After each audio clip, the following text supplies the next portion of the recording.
تو پھر وہ کوئی کام کرنے کی مطلب معاملہ. وہ مجھے کل ایک سنگی کہہ رہے تھے, کہنے لگے جی اللہ کے فضل سے کچھ بھی نہیں کرنا پڑا, مرشد نے نظر کر دی.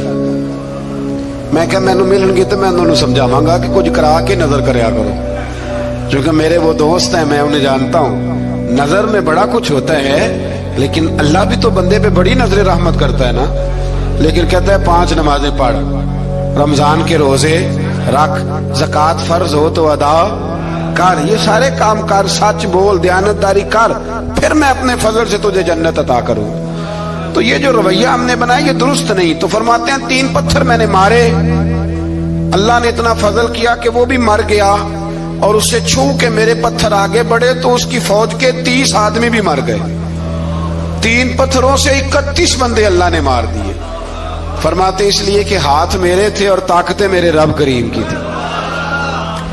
تو حضرت داؤد علیہ السلام کے حصے میں جناب طالوت کی صاحبزادی بھی آئی, آدھی سلطنت بھی آئی. کافی سال حضرت طالوت حیات رہے, پھر ان کا وصال ہو گیا, تو ساری سلطنت حضرت داؤد کو ملی, اور پھر اللہ تبارک و تعالیٰ نے انہیں نبوت بھی عطا فرمائی. یہ دنیا میں واحد پیغمبر ہیں جو بیک وقت نبی بھی تھے اور بادشاہ بھی تھے. اور پھر اللہ نے فضل فرمایا, انہوں نے بڑی بڑی فتوحات کی. اور پھر حضرت داؤد کے صاحبزادے کا نام حضرت سلیمان علیہ السلام, پھر ان کے صاحبزادے کا نام حضرت. تو یہ ہوا کیسے؟ یہ سارا کچھ اللہ تبارک و تعالیٰ کے فضل سے ہوا, اس کے کرم سے ہوا. اب اس واقعہ سے ہمیں کیا پتہ چلتا ہے؟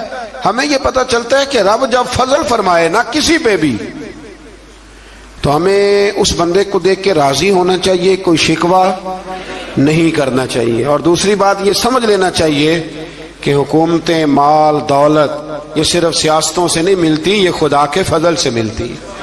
اور یہ بھی سمجھ لینا چاہیے کہ جو بزرگوں کے تبرکات ہوتے ہیں ان کی کیا ہی بات ہوتی ہے. کرتا ہے جس سے بچے والے کے دنوں کے اندر کجی پیدا ہو,